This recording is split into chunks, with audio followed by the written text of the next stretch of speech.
Well, howdy, folks, and welcome back to the farm. Today's episode is Meet the Aliens, Volume 7. This is kind of a special episode in this series because, as a result of a presidential directive, federal agencies with information about UAP or NHI, and, real quick, UAP stands for Unidentified Aerial Phenomena. The term is more or less equivalent to UFO, and for the most part, this latest release of documents shows that at least elements of the federal government itself regard these as intelligently guided craft built and operated by NHI. So that's weird. This release of material has been covered a little bit on mainstream media, and it consists of a little over 100 documents and photos and videos. And this document dump is supposed to be just the first of 3, and it's kind of the least interesting one. It has a lot of information that people in the ufology field have already seen. Some of the NASA photos, apparently, are photos that some of us have seen already, secondhand. For example, the new batch of documents includes interviews with the Apollo 11 astronauts, and they're talking about the strange objects they saw outside their vehicle. And it was concluded that these were not parts of the spacecraft or the cowling that holds stages of the rocket together. I think that's kind of a big deal, that NASA has coughed up a bunch of transcripts and radio transmission recordings of astronauts being kind of alarmed because they're being followed and watched by these clearly non-natural objects that aren't rocks, they aren't debris, they aren't human-made space junk, they are intelligently guided. And if this were all just a big misunderstanding, why keep it secret for almost 60 years? And so today we're talking about disclosure, and not about the Steven Spielberg movie that's due out this summer. We're talking about government admissions and official releases of documents relating to UFOs, UAP, and, of course, non-human intelligence, NHI, whatever they are. Technically, we haven't gotten any releases or participation from the program. And of course, remember, the program is the deep state project related to the reverse engineering of materials retrieved from NHI. But apparently, the program will be mentioned in the upcoming subsequent dumps of material that are apparently upcoming. And a big part of the delay is exactly what you would expect. It's stonewalling from primarily the CIA and the Department of War. It looks like NASA and the FBI have coughed up a nice stack of documents. But as we'll see, these are not the agencies that are really on top of things. These are not the agencies that are affiliated with the program or really know what's going on. The agency that is the most captured by the deep state appears to be the CIA, of course. Now, apparently, the last and final batch of materials that will be released, apparently before 2027, or by early in 2027, has been characterized by people who are familiar with the material that's coming as a quote-unquote holy crap moment for the public. And this is coming from House Representative Tim Burchett. And Representative Burchett comes from Tennessee, and in his thick accent, he says that this last batch of materials will make people say, holy crap. And remember, he's the guy that was talking about hybrid beings being on Earth long term, and our government's secret deals with NHI. he was talking about that stuff before he actually had a meeting in a SCIF. A SCIF is an acronym, SCIF. Those letters stand for Secured Compartmentalized Information Facility.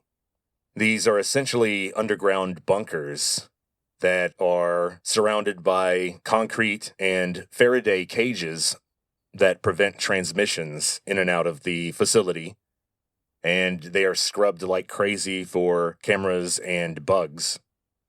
And if you're wondering why the government is so sensitive about this stuff, and why releases require literal acts of Congress or pressure from the president, well, it's because these secrets, the secrets related to NHI, are the absolute top level of classification.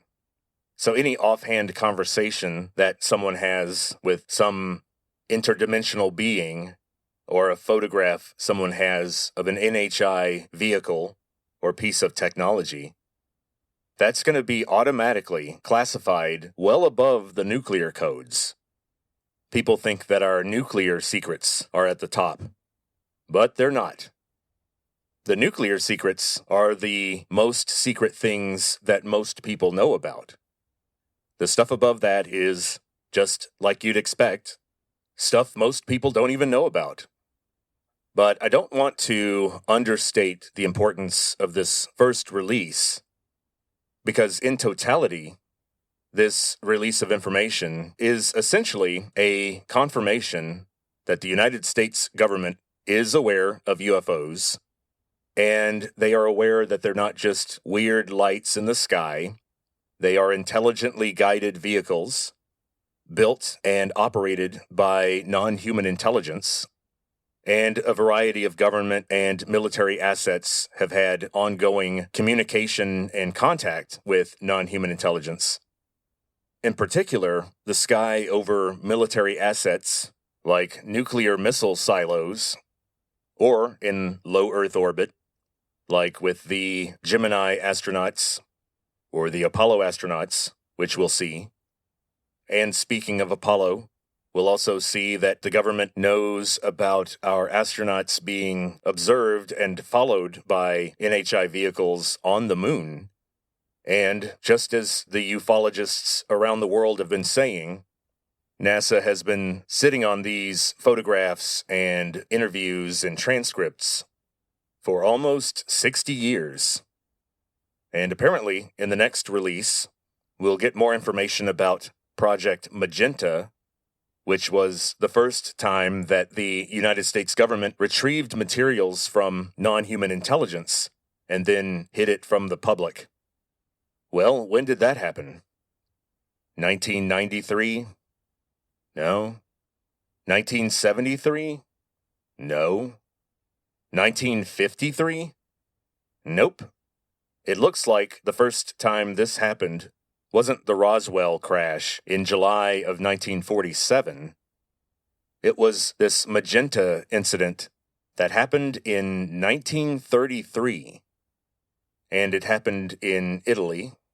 And it appears that the Catholic Church helped the United States get this little disc out of northern Italy during our military occupation of Italy in the early 1940s. So for the rest of this episode, we'll talk about a few of the notable things that I've seen in this first release of material. Then, of course, we'll start talking about what will likely come out in the second and third releases. And in particular, we're going to theorize about what is this holy crap moment that Representative Burchett is talking about.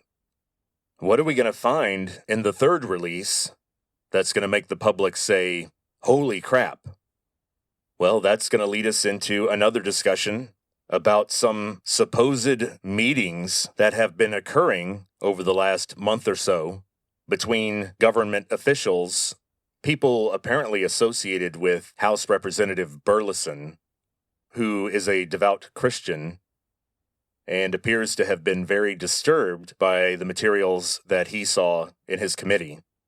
And he is wanting to reach out to ministers around the country And some of these meetings apparently lasted up to 6 hours. So, what's that about? Well, we're going to theorize, and I'm going to bring up a bunch of other information that I have to try to get some picture as to what is this big bombshell of information that we're all going to hear, apparently, in less than a year. So, first off, let's talk about some of these photographs and videos. I think you guys all know that I'm not all that super fascinated or impressed with the engineering or the mechanics of these vehicles because it looks like once you've got this fancy 3D printing and AI and mastery over zero-point energy and electrogravitics, then building this stuff and operating it is not that difficult. So, hooray for them. My real concern is, what are they doing? Who are they? Where do they come from? What is their purpose? How do they view us? That's what I'm interested in. But let's go ahead and get this out of the way. What are we seeing in these videos? Seems like it's just more of the same stuff. Grainy, black and white military images and videos. Now, in this batch of information recently released by the government, we see a wide variety of evidence, photographs, official reports, videos, and old films. And it's a lot. There's a lot to talk about and examine. And some people's interpretations of these videos are a little off. For example, there's one black and white video that is apparently some sort of infrared camera, and it seems to be tracking a star-shaped UFO, kind of like a three-dimensional crosshair, an object with long spikes, kind of like the little ship that Superman's parents put him in to send him away from Krypton, or to say it the way Marlon Brando said it, Krypton. So when Krypton blew up, they sent their young son, Kal-El, away in this little star-shaped thing. Well, apparently, the shape of this UFO can be explained through how the actual camera works. So, basically, if something is giving off a very, very strong signal, if it's very bright, in other words, because of how the camera is constructed, you'll get this weird star shape in the middle of whatever you're pointing at. And apparently it's similar or analogous to a lens flare in a normal camera.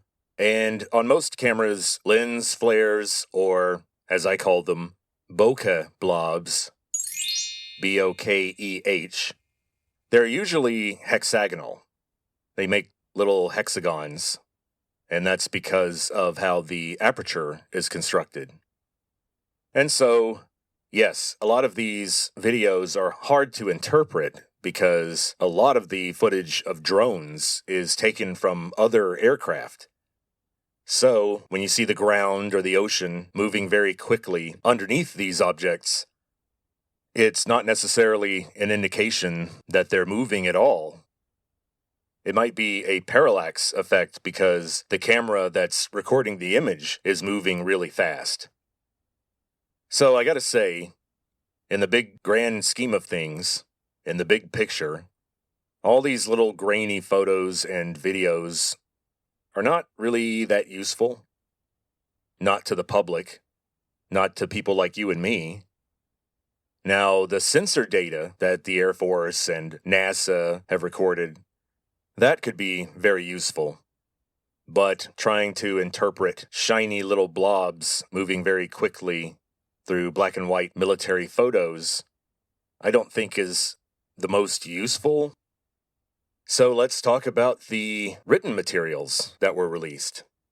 Bear in mind that this dump of information is mostly coming from NASA and the FBI. And NASA and the FBI, they don't run this show. They are kept out of the loop. it's the Defense Department, and in particular, the Air Force, and, of course, the CIA, that are most closely associated with the program, i.e., the government initiative to collect, maintain, and study materials retrieved from NHI. Maybe one of the most interesting memos that you can find in this dump of information discusses the Roswell crash. It's a memo from the Air Force to the FBI, dated July 8th, 1947. Now, basically, this memo says that it was some kind of balloon contraption.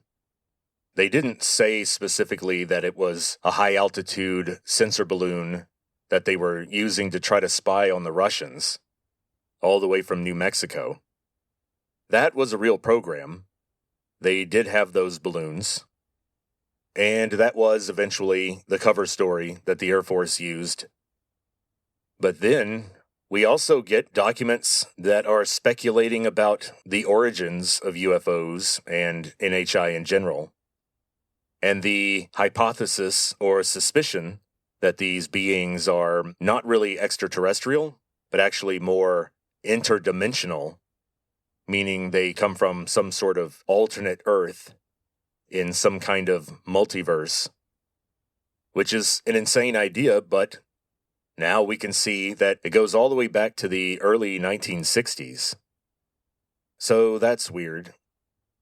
And for me, the most interesting part of the release were the transcripts and the recordings of astronauts from the Gemini program and, of course, the Apollo program, where finally, after 60 years, NASA is releasing the evidence and the description of UFOs that the astronauts brought back with them, including some photographs, which I suspect we'll see in the second dump. I've already seen them secondhand. Someone in NASA was able to take a photo of those photos. So they're not very clear, but they were clear enough to see that it was someone inside the command module of the Apollo spacecraft in orbit of the moon, and this would be Michael Collins, taking a photograph of a large metallic silver cigar-shaped object that was just there to hang out with him. I gotta say, that would freak me out quite a bit.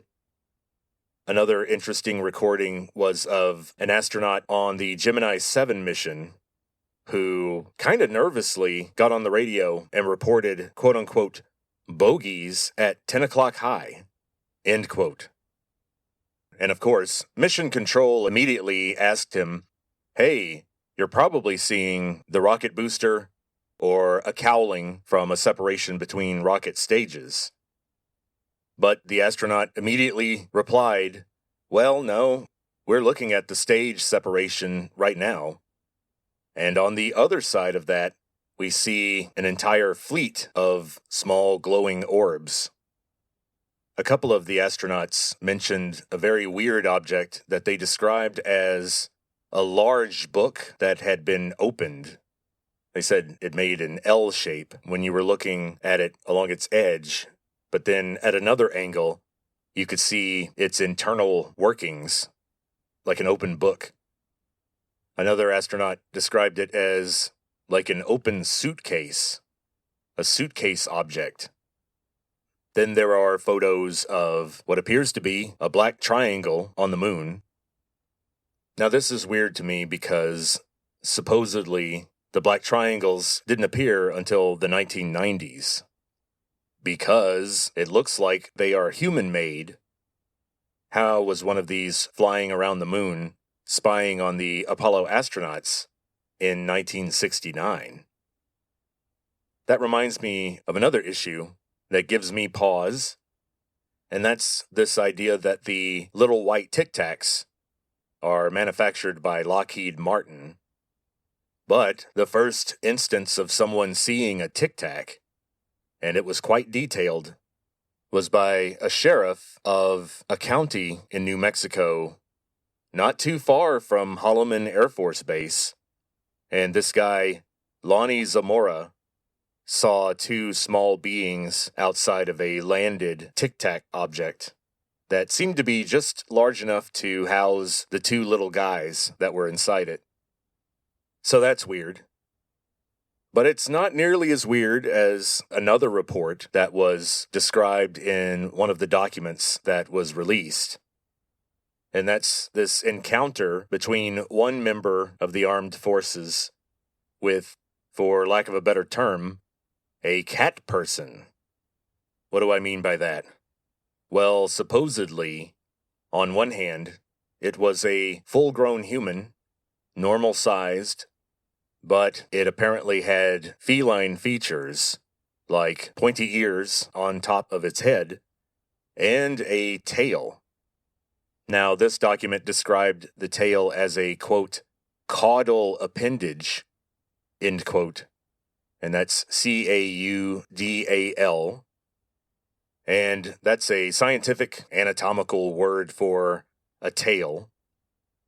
Now, do I believe this? I've read about stranger stuff, but until I get some sort of other body of evidence, or at least eyewitness accounts of these cat beings, well, I'm going to have to let that one sit. I'm going to have to put the whole cat person thing on the back burner until we get more information. And speaking of more information, according to sources in the House of Representatives, we still have 2 scheduled releases of UFO-related materials. So what's going to be in those? Well, hopefully, it won't be just another stack of weird videos and documents talking about weather balloons and cat people. I think maybe one first step to expose the idea of the program to the general public would be to release materials related to Project Magenta, which occurred in the early 1940s during the military occupation of Italy near the beginning of World War II. The story is, which is supported by some documentation already, the story is that there was a UFO crash in northern Italy in 1933, possibly as a result of experimentation with that newfangled powerful technology called radar.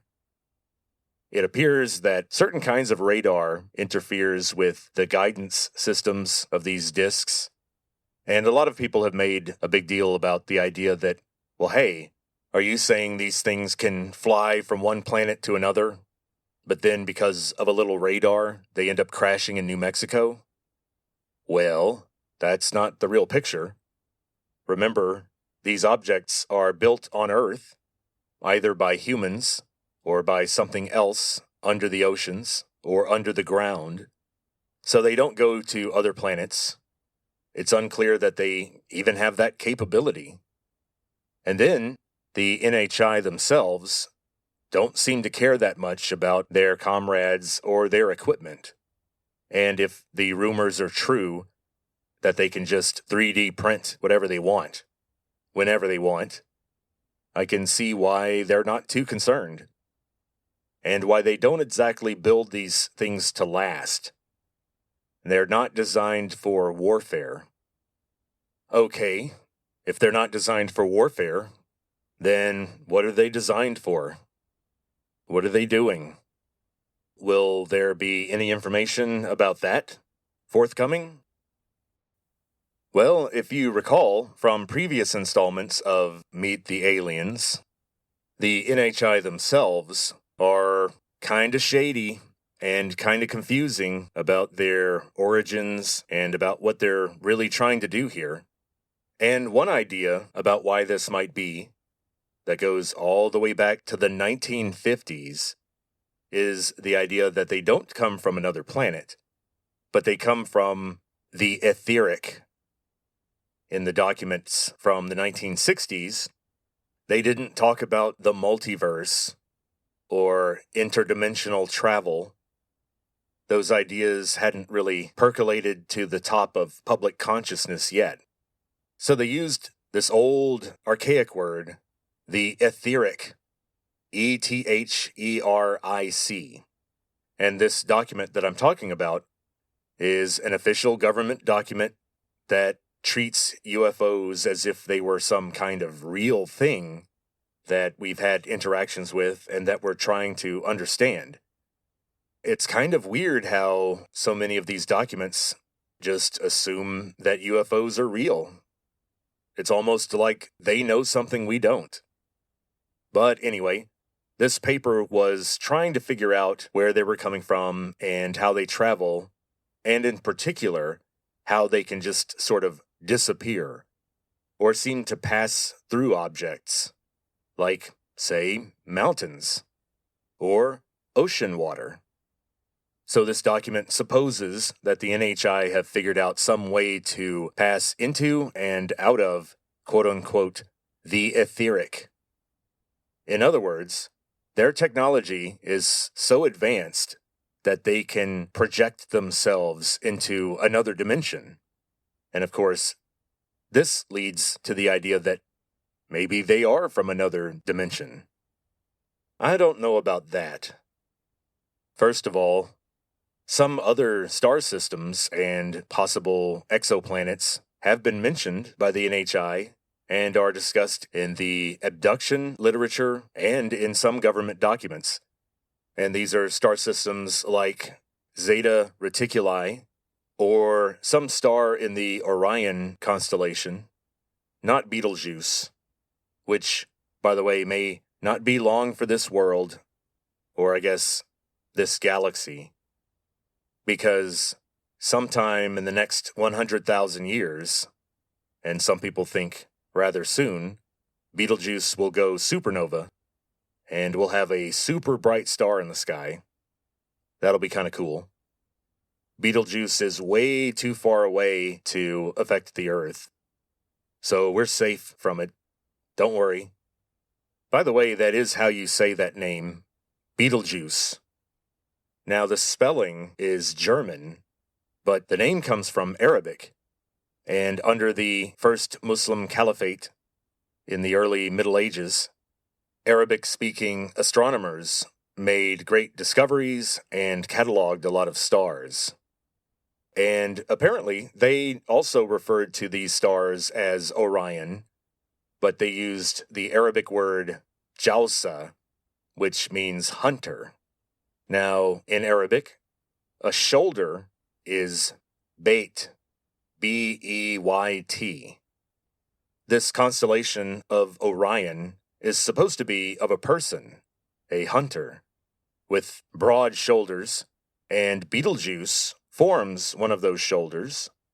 And so these astronomers, who were writing in Arabic, called this star Beit al-Jausa, which means the shoulder of the hunter. But I digress. Back to the multiverse. And so Orion is mentioned. There's actually supposed to be some kind of federation called the Orion Group. And they're not great. They're not big fans of humans. And then there's our tall whites that are much more human, but they are from very far away, from the Pleiades. Now, how can they be so much like us, but be so far away? Well, they were planted there. They were taken from Earth a long time ago, and these things grew up and were trained in a much more advanced civilization than ours. Apparently, it's hard to do well on Earth. It's a rough neighborhood. So I think all of this interdimensional stuff is probably just an artifact of how they travel.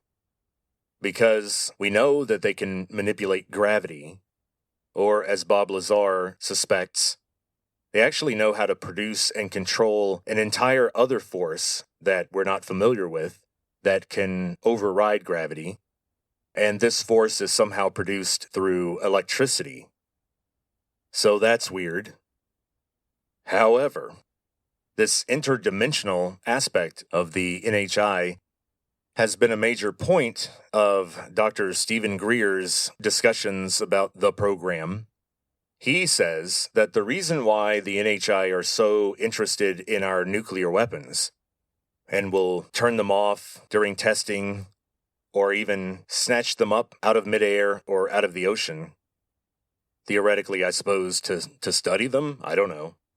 But they're constantly hanging around nuclear bases and following nuclear submarines. And so why is that? Why are they so concerned?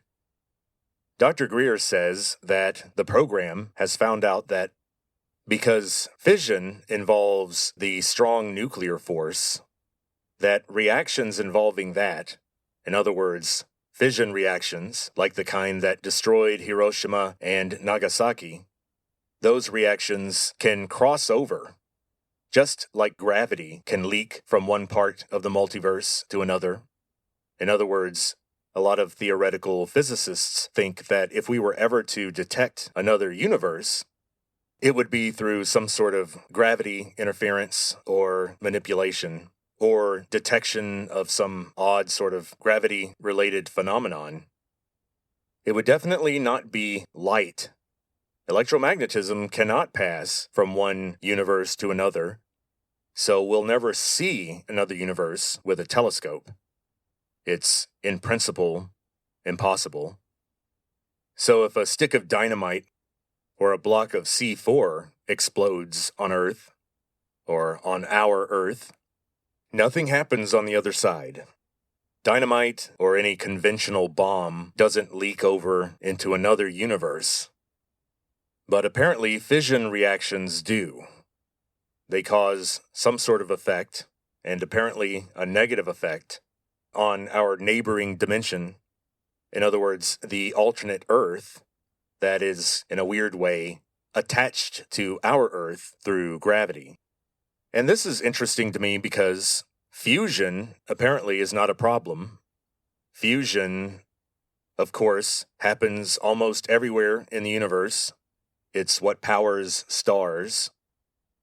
Now, you might be thinking, well, if fusion isn't a real problem, why are they so concerned about our nuclear weapons now? Because most of our bombs operate on fusion reactions. Those bomb casings are filled mostly with this material called lithium deuteride, DEUTERIDE. That's the stuff that actually fuses and makes the big boom. But that reaction has to be triggered by a fission reaction. So in other words, a Hiroshima-style bomb is just the primer or the fuse for a thermonuclear bomb. And that's the difference. Thermonuclear means a fusion reaction that was triggered by a smaller fission reaction. And apparently, it's that smaller fission reaction that makes even fusion bombs a problem for our NHI neighbors. Well, let's take a break here, because we've been talking about a lot of serious stuff, boring stuff maybe, with an excruciating amount of detail, and some might say I'm overthinking the issue. But whenever I reflect on the disclosure of old government secrets, or the Apollo program, or other dimensions, all that stuff makes me think about one thing, and just one thing only. And of course, I mean disco. I think disco and disclosure go together, and not just because of the similar sounds. I think we need to get into the spirit of finally finding out the truth, and looking forward to the next 2 releases of previously classified information. I think we should celebrate the release of this old information, these secrets that have been kept way too long. And so we're in a new age of discovery. It's disclosure fever, people. So let's hear it.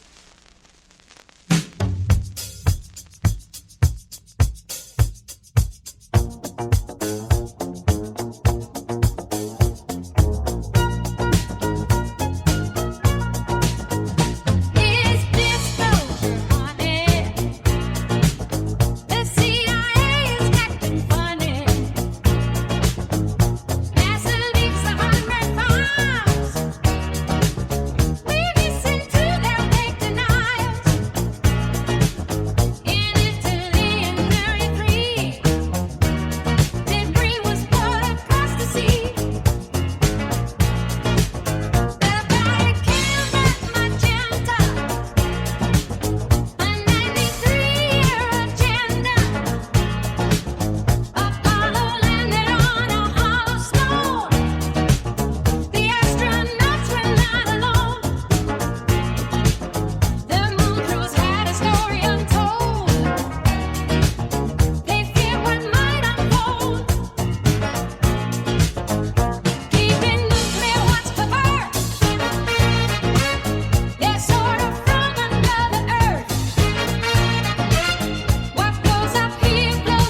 was interesting.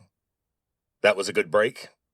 Woke us up and got us dancing a little bit before we have to go back into this boring stuff.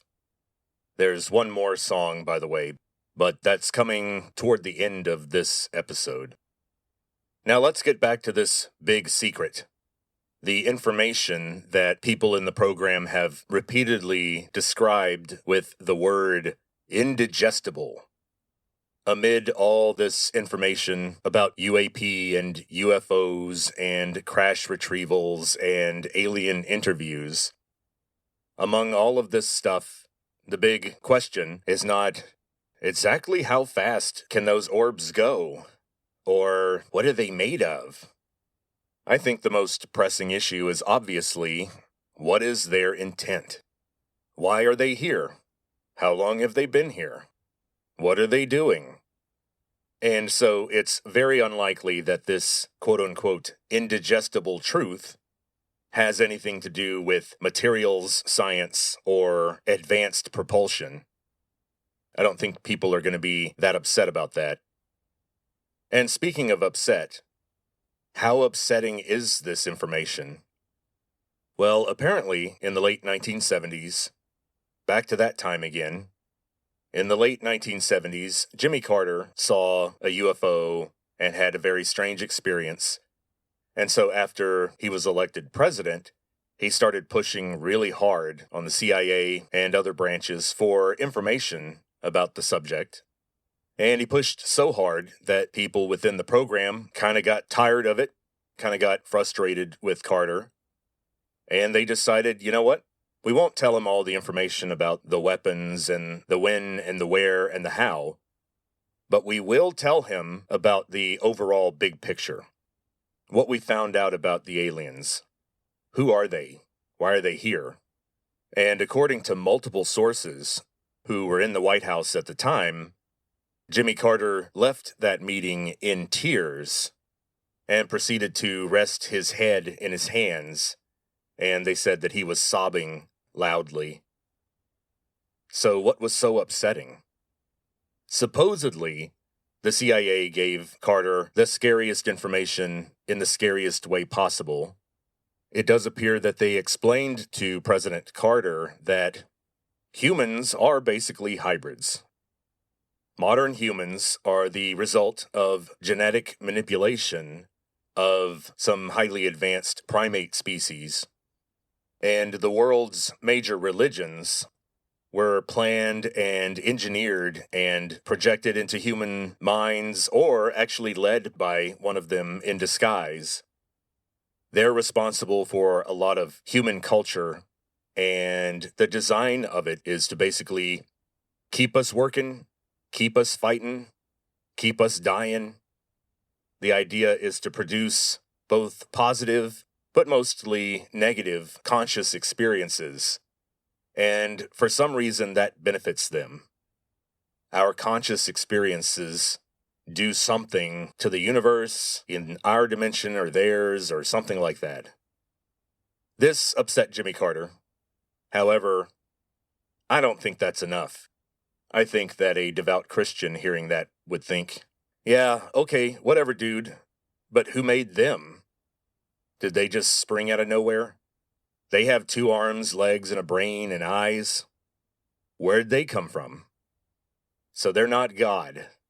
Or angels. Angels can't create. That's not something they're designed to do. That's why Satan can only manipulate or destroy things that are already there. But I digress. But I haven't digressed too far because this religious stuff keeps coming back in the ufology lore. This association between NHI and angels and demons has been persistent and not completely without merit. They certainly seem to be unable to create things brand new on their own. They're constantly manipulating what's already there. We know that they are neither physically nor morally perfect. We know that they are deceptive and self-interested. So that has led some people who have knowledge of the program to conclude that something evil is going on that may intersect with their religious beliefs. And this leads us to a strange story that's been going around Reddit and X. Apparently, around the country, a large group of Christian ministers and pastors have been invited to meetings with government officials to talk about what is going to come out in the subsequent releases of information about the program. And it looks like this is not being led by anyone in the CIA or the War Department or anyone from the military-industrial complex. This seems to be guided by House Representative Burleson. And Burleson is a member of Congress and an outspoken devout Christian. He's been on the Intelligence Committee in Congress, and he aggressively elbowed his way into getting read into certain programs that most members of the House of Representatives have no access to. And he and Representative Luna and Representative Burchett are all very alarmed, and they've been pressing on the president just as hard as they can. Now, one thing that Representative Burleson has told people about what he knows about the program, about what this quote-unquote indigestible fact is, well, he says if you want to get some preparation for it, some background on it, you should all go out and read something called the Book of Enoch. And Enoch is Enoch. The Book of Enoch was written fairly late when it comes to Old Testament associated literature, because most of the Old Testament was completed by the 1st century BC. But the Book of Enoch may have been written down that late. Enoch concerns itself with events that happened alongside events in the Book of Genesis. Maybe because of this overlap, and because of some other strange things that the Book of Enoch elaborates on, the Book of Enoch didn't make it into the Christian canon. It has remained one of those weird extra apocryphal books. In fact, I've never read it. I've always regarded it as something like the Gnostic Gospels, which I've only read segments of. And what's in this Book of Enoch? Well, the Book of Enoch, like I said, is set during the same time that Genesis is set, and that's kind of a broad range. The old stuff, before Rome, before Greece, before Troy, back when small settlements were forming in Mesopotamia, and then later in Egypt. And the Book of Enoch says that very early in the history of humans, there were these things called the Watchers. And the Watchers had come down from heaven, and it was not sanctioned by God. They were sort of like fallen angels. They were beings from the heavens, and the book says that they found human females to be especially attractive. And so they mated with human females to create a hybrid race of beings that ruled over humans for a long time. And the book says that these hybrid people were the heroes of old, men of renown.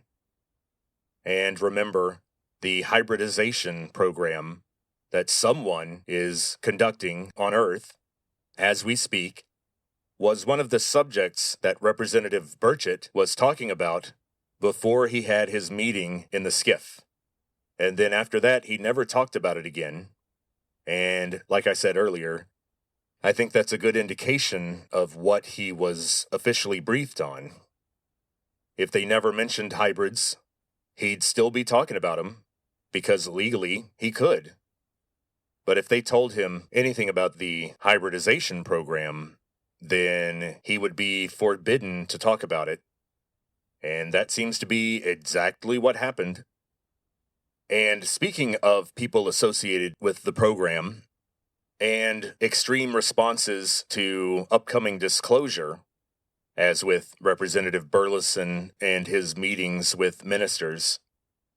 We also have, of course, all these scientists associated with advanced propulsion or the War Department who have been found dead from things like self-inflicted gunshot wounds, or they've just disappeared.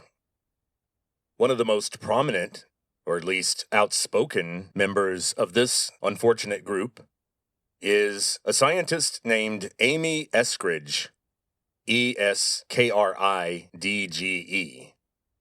Amy Eskridge was studying advanced propulsion, and after her body was found with a self-inflicted gunshot wound, associates of hers began to go on X and Reddit, and they were posting not only screenshots of text conversations they had had with Miss Eskridge, but also actual video interviews where she talked about how she was not suicidal, but she did fear for her life, and she showed burn marks on her hands where she had been subjected to a directed energy attack, also known as Havana syndrome. Yeah, if you look up Havana syndrome, this appears to be independent contractors associated with the deep state that attack people with these sort of microwave guns that can cause brain damage and internal burns and things like that. Eskridge said that she had strong suspicions that these were not official federal government state actors, but rather some sort of rogue private group that may be indirectly associated with the CIA or the deep state. Amy also mentioned that one of her colleagues, who had also been threatened and who was trying to convince Amy to shut up a little bit, according to Amy, he said, "Amy, you keep this up, and you might end up living the rest of your life in an underground city." And so that brings us to the idea of the breakaway civilization, the crypto-terrestrials, which we talked about in a previous volume of Meet the Aliens. Well, I think the best explanation follows the scientific pattern. They say that the best explanation for something is the one that is the simplest, meaning it has the fewest assumptions, the fewest moving parts, and it explains all the data.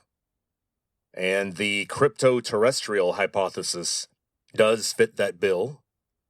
Some group of beings with a sufficient level of technology could live under the ocean, under Antarctica, with little forward bases under mountains near human settlements for monitoring purposes. That would all make sense. And so, how much cooperation has there been between the deep state and this breakaway civilization? Well, we know there's been some. Just how extensive is uncertain. But what if the coordination has dramatically increased recently? In other words, what if these scientists going missing does not indicate a killing spree so much as an evacuation? Of course, some of these individuals were found dead. We have their bodies. But a lot of them, like Neil McCasland, the Air Force general who disappeared, some people say he was too valuable. He was not killed. He's living right now in an underground city, waiting for whatever is going to happen in 2027.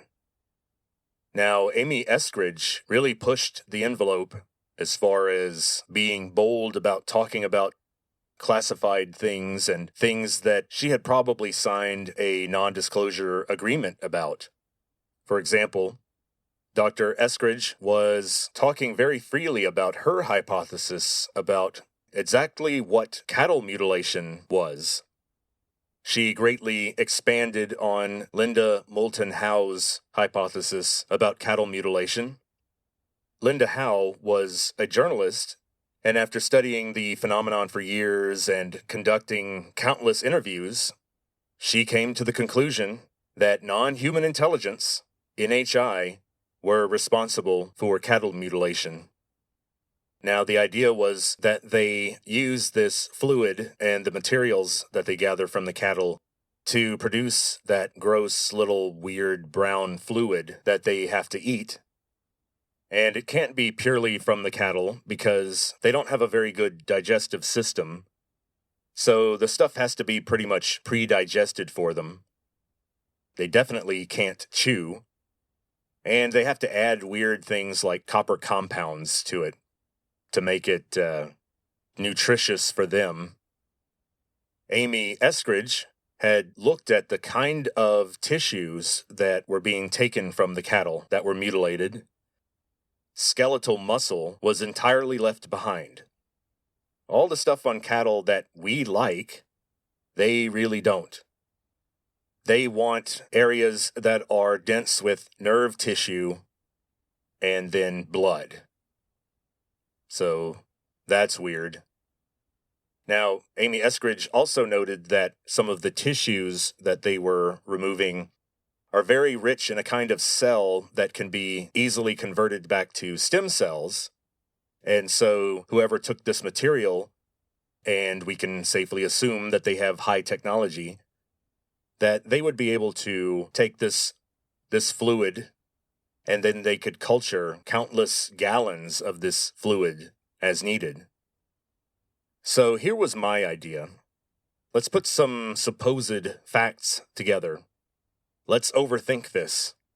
If the Greys are mutilating cattle for food, and if the main reason Greys are above ground for long periods of time has to do with either abductions or observing our nuclear missile silos and other nuclear assets, then if you looked at a map where cattle mutilation occurs, really you should be able to see where our nuclear assets are. In other words, you would expect that cattle mutilation would be extremely prominent in Colorado and New Mexico. And here's the real test, states like Oklahoma or Texas that have a lot of cattle but few nuclear sites that we know of, then they shouldn't have very much cattle mutilation despite all the cattle. And so I did some digging, and sure enough, during the 1970s peak of cattle mutilation, Colorado was considered the epicenter. The New York Times published an article reporting that in just the few previous months of that year, nearly 200 head of cattle were mutilated in this weird way that the NHI do it, with blood drained completely, no scavenging, and the laser-like cuts around the eyes and the anus and genital regions are removed, quote-unquote, neatly like a plug. Now, what other state has had a disproportionately high volume of cattle mutilation cases? Well, what do you know? It's New Mexico, UFO Central, and Nuclear Energy Central, thanks to Los Alamos Laboratory. Oregon has also been very high, and Montana, Nebraska, Kansas, and Idaho. I think it's fair to say that those are prime candidates for nuclear missile silos, either because they are in the middle of the contiguous United States, which makes them extremely defensible, and then states like Oregon and Montana are strategically close to Soviet sites, or sites in Russia or Asia, that we may want to strike. Now, it turns out that Texas has had mutilation cases, and quite a bit. But if you consider it in proportion to the massive numbers of cattle that people raise in Texas, it's fairly small. And I would suspect that a lot of the mutilation cases that we see would involve their human trafficking or abductions rather than watching nuclear assets. And all this talk about cattle mutilation and underground cities has got me thinking about what I'm sure you're thinking about whenever you hear about using lasers to remove the eyeballs of cattle. You think about the same thing I do. Hip-hop. And the glory of 1990s hip-hop, which I think we need to work on resurrecting. I think it can come back. If bell-bottom jeans can come back, then 1990s hip-hop soul fusion could return. And so here's the next single of the Meet the Aliens series. And this track is called Lightning Strikes.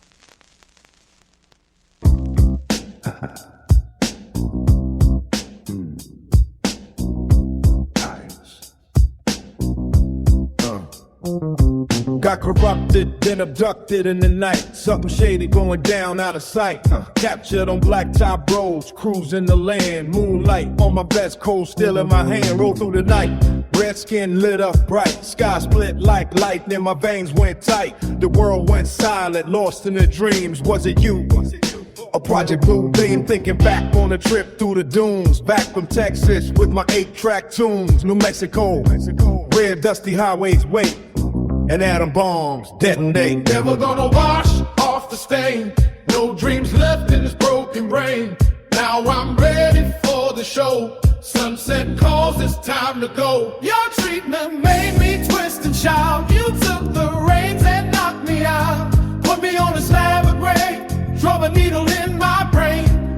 Now lightning strikes me every day. I pray the aliens stay away. Black boots, silver suits gleam. Can't wake up from this machine. Black boots, jumpsuits move so quick. Their fumes and fluids make me sick. Do it for love or do it for hate. Gotta copy what you can't create. See the bull through fog so thick. Red eyes, dead mind, playing tricks. More truth like a rabbit bear. Jailbreaking my old firmware. Golden hour waits for me. An 8 to midnight scene. I'll nuke you like a lean cuisine. Turn your face from gray to green. Your treatment made me twist and shout. You took the reins and knocked me out. Put me on a slab of gray. Drove a needle in my brain. Now lightning strikes me every day. I pray the aliens stay away. Black boots, silver suits gleam. Can't wake up from this machine. Feel the fear on these highways. Turn the pain into power. And stayed awake for days. Crossing me was your last mistake. Alien prints burned in my spine. Dreams flew back like missing time. Still see those eyes when I blink. Hear your voice like mirror. Your treatment made me twist and shout. You took the reins and knocked me out. Put me on a slab of gray. Drove a needle in my brain. Now lightning strikes me every day. I pray the aliens stay away. Black dudes, silver suits gleam. Can't wake up from this machine.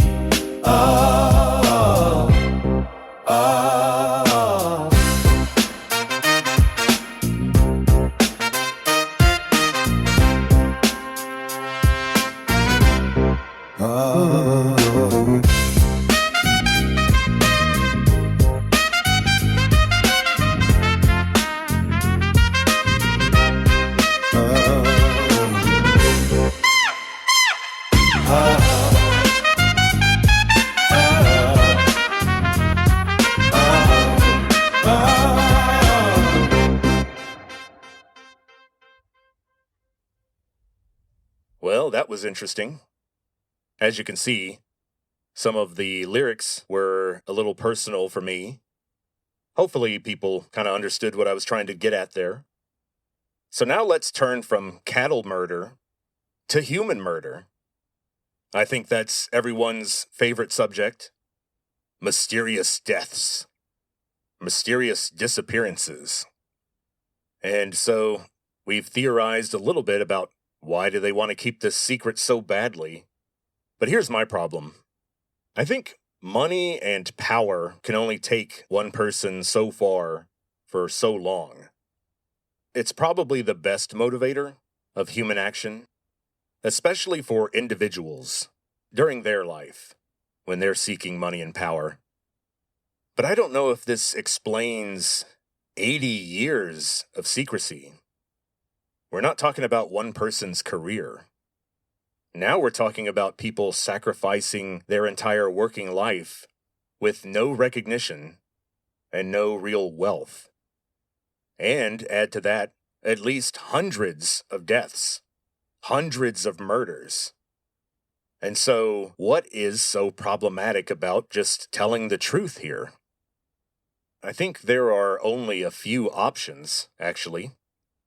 They found out that the NHI are running an experiment here on Earth, and we're the test subjects. And once we discover that we're the subject of an experiment, then, just like the Truman Show had to end when Truman found out that the show was really about him, and he wasn't living a real life, well, when humans find out that they're just part of a show, and we're being watched, and we're not living real lives, well, then it's time for what they're calling a quote-unquote civilizational reset. And there's no real way we can avoid that. And we're kind of just doomed. And so the elites have just decided to have a big field day, do whatever they want, spend their money, and hide away in bunkers and hope for the best. And of course, like I mentioned in earlier volumes of Meet the Aliens, we talked about the Orb Guardian system, the AI manufacturing facilities that have been under the oceans for at least a few hundred years, if not a few thousand years. And the lifespan of this protection system is going to expire, for some reason, in 2027. And for the first time in about 10,000 years, we may encounter what's really going on in the galaxy, and we will no longer be under the protection of a more powerful NHI faction, because whatever they wanted to do here, they are done with, or it didn't work out to their satisfaction. And so the Earth is being left defenseless, and other NHI factions may be ready to take possession of the Earth. These theories lead me to think that maybe the secrecy is being demanded by the Greys themselves. Maybe the NHI are requiring the secrecy. Maybe the deep state wants to share some things with us. But the Greys, the NHI faction that we're working with, requires that the deep state keeps this stuff secret and among as few humans as possible, while accomplishing their preparations and whatever the deep state has been working on since the 1980s. Which happens to be right after the time that we know the relationship between humans and the Greys had deteriorated. And this was right before Ronald Reagan's space defense ramp-up and his speech at the UN in the early 1980s about how he was sure that humans would unite together to fight back a hostile force from, as he put it, quote, off the earth, end quote. And in ufology, it's generally regarded that Reagan was read into more programs and knew more about the program than any other president since Nixon. So, there's some kind of power shift happening next year. And that's the reason for all the weird behavior, these quote-unquote whistleblowers writing books and talking to journalists. This explains the members of Congress and other elected officials who are talking to these documentary filmmakers. And of course, then there's the upcoming holy crap release of information. So, that's it for this episode. But I do have a lot more to talk about. Our old friend, Bob Lazar, has been a lot more active online. I think he's been emboldened by recent events. And, he's run the risk of becoming another Amy Eskridge and dying under mysterious circumstances ever since he came out in 1989, talking to journalists about how he worked at Area 51 and he had actually been inside one of the UFOs that they had there, and his job was to try to figure out how the propulsion system worked. And he has some pretty cool stories about the experiments that they ran on pieces of the equipment that they had. But of course, he said that the whole project was so compartmentalized that there was always an observer in the room to make sure that he didn't talk too much with the other technician that was assisting him. And no, he never met an alien or saw an alien body, but he did get to read some weird documents, and he got to handle some really cool stuff. And he has drawn diagrams of how the UFOs work. And in the next Meet the Aliens, we'll talk about Bob Lazar and how he knows the fuel source that these vehicles use for their energy. And it's what they call now moscovium, a very heavy element that we cannot synthesize a stable version of. In the 2000s, we tried, but it was so highly radioactive that it was gone in milliseconds. But apparently, the isotope that is custom 3D printed by the NHI to power their ships is not radioactive at all.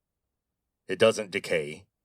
And so Bob Lazar was able to slip a tiny bit of it into his clothing and sneak it out of Area 51, precisely because it doesn't operate like a normal metal, especially not a normal heavy metal, and it's not radioactive at all. So, once a piece of it gets smuggled out of the lab, then it's really hard to find.